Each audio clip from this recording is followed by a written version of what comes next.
Hello, this is Miss Lynette, a freelance education advisor of primary and pre-primary section. Today I'm here to share the challenges of online teaching. Thank you very much for inviting me and giving me this opportunity to share my views and opinions with all my learned colleagues.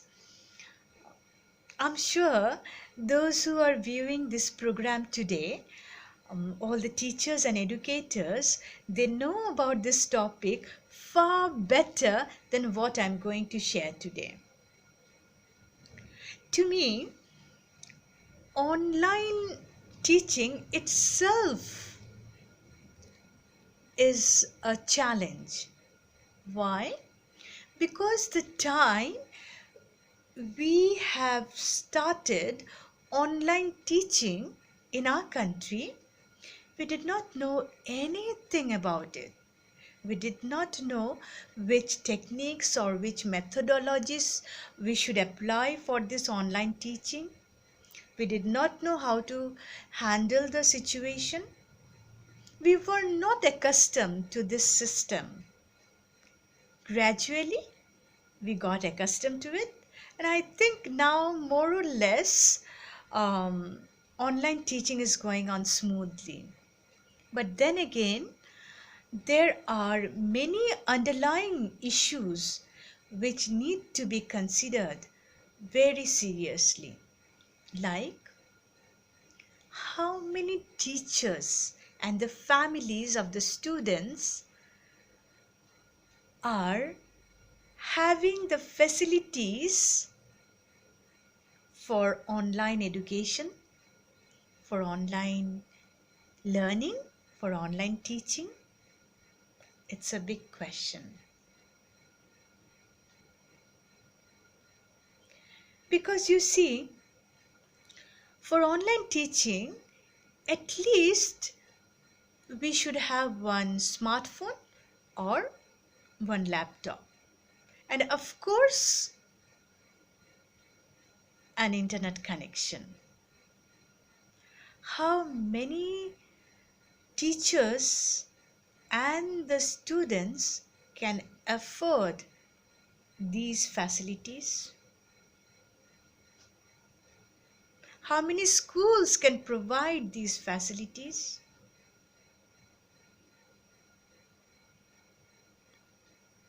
It's, it's really something to think over. If we only focus on the schools which are providing education to the students of elite class or the children of well-to-do families, I think we cannot get the proper picture of Bangladesh. There are schools, those are providing education to the children of the parents who have limited income. There are teachers who are providing education, who are teaching with very minimum resources. This is the reality of Bangladesh.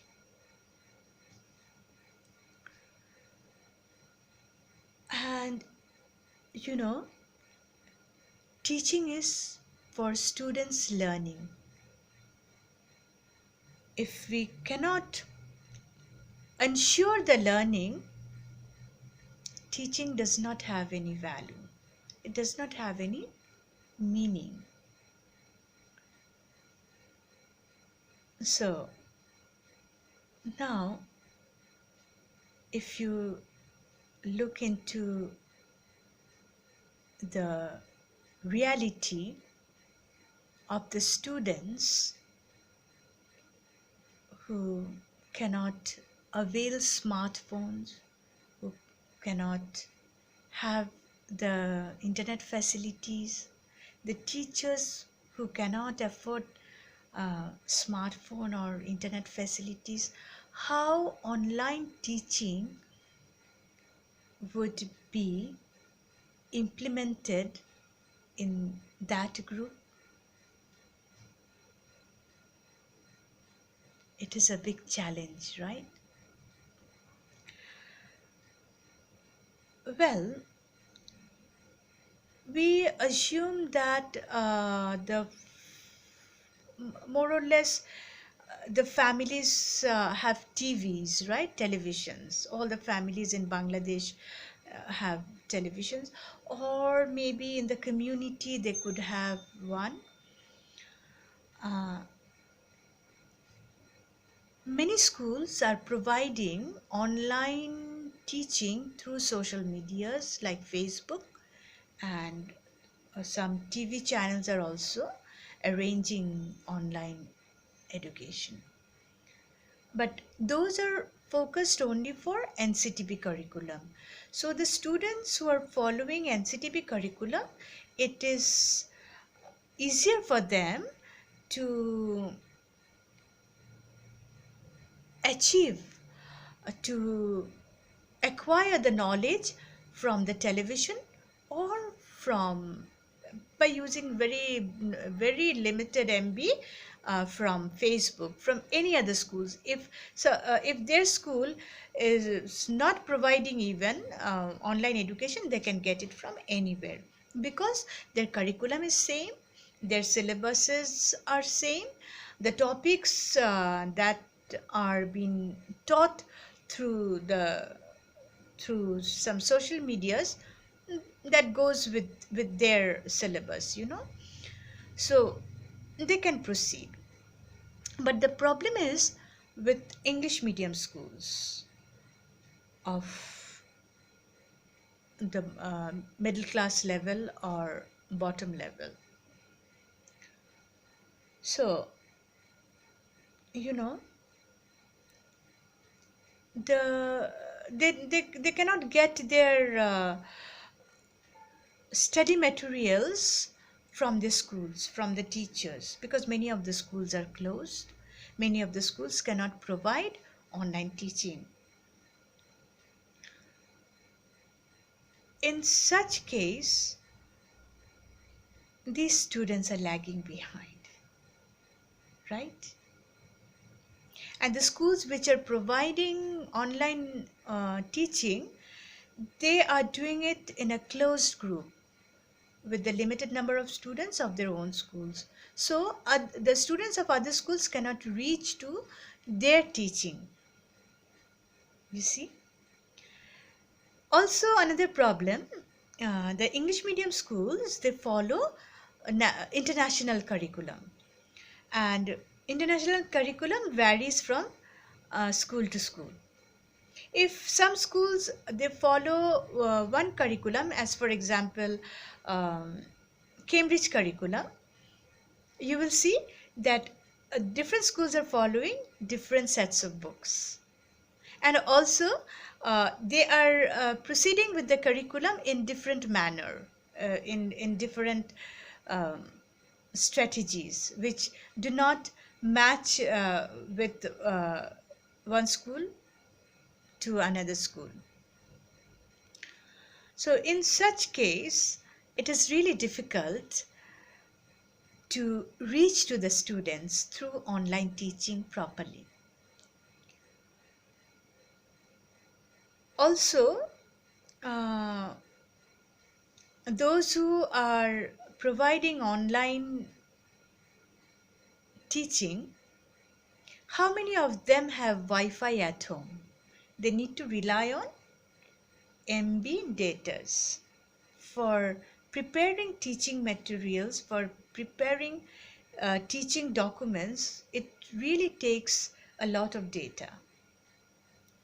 How many can afford? Whereas we know that many teachers are getting half salaries, some of them are not getting, many of them have lost their jobs, even the parents have lost their jobs, their regular flow of income is stopped. So, how they can manage with these facilities? It's a big question, right? And also, those who have Wi-Fi, how many of them have IPS at home, have generator? Because power cut is a common phenomena of our country. If the power cuts off, Wi-Fi is off, and online studies are also stopped. It's affecting, right? It's another challenge. Well, now we focus on the schools uh, which are running smoothly. They have no problem with Wi-Fi. They have no problem with electronic devices. The students also have their own devices, all facilities. Try to focus on the students now, students of those schools. Are they enjoying their studies? Are they paying proper attention to the studies, to the class lessons? They confessed, "Ma'am, we cannot concentrate." Why? Because our mind is wandering here and there. Go and see. While your class is going on, simultaneously they have kept various windows open on their laptop. While you are teaching, either they are playing games or browsing other sites. You do not know. You do not know what they are doing on the other side of the screen. We are teaching them how to bluff us. You see, education is not only academic development and extracurricular development. We are helping them to develop ethically, psychologically, physically, emotionally. You see, we are forcing them to sit in front of the devices for long hours, because many schools have the arrangement from 8 o'clock in the morning till 2 o'clock in the afternoon. The time span may vary a bit from school to schools, but more or less the hours are same, right? We are forcing them to sit in front of the electronic devices with some monotonous activity. Already they are locked uh, in the home. They are inside the walls 24 by 7, and we are adding salt into their wounds. We are adding salt to their wounds. You see? So psychologically, they are feeling agitated, right? They become clumsy.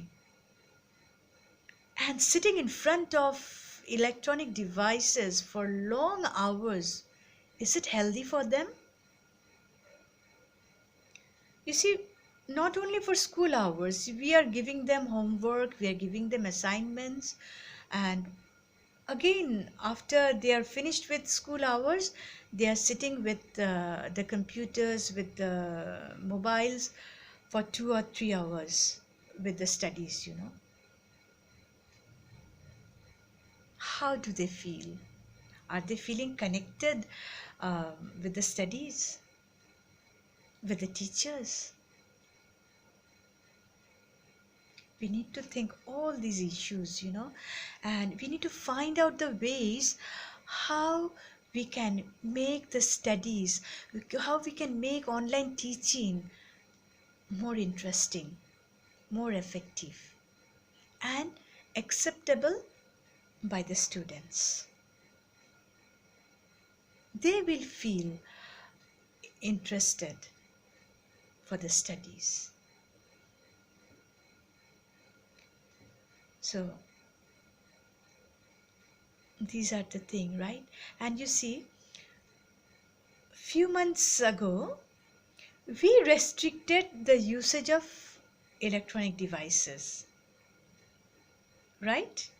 If they were using mobiles or iPads, they were playing games or they were browsing some YouTube channels.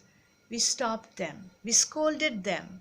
And now, for our own sake, because we want to do our online teaching, because our authority assigned these tasks to us, we are forcing our students to sit in front of the devices. They are seeing our two faces. You know, their trust is gone. They lose their trust because they get the notion that the teachers, the parents, use them for their own interest. They don't care for their own emotional aspects. It hurts them, you know. It hurts them.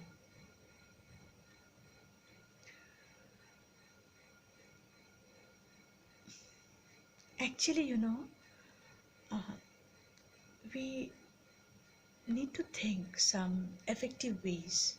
We are already devoting our time, we are devoting our effort, right?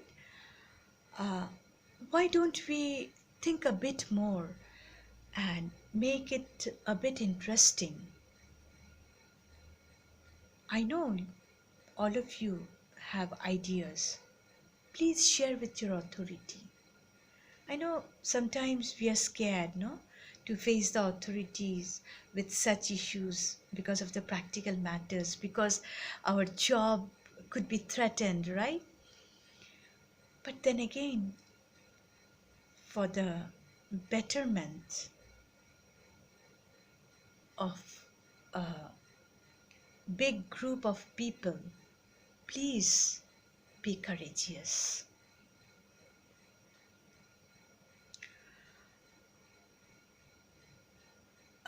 I think if we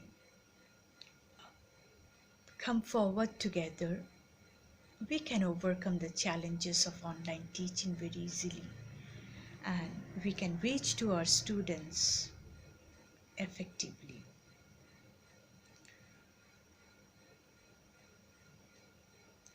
I think I have shared a lot, and I hope very soon we will come to some we will come up with some positive measures that will make our online teaching interesting. So I wind up my sharing here. Thank you very much for listening and being with me.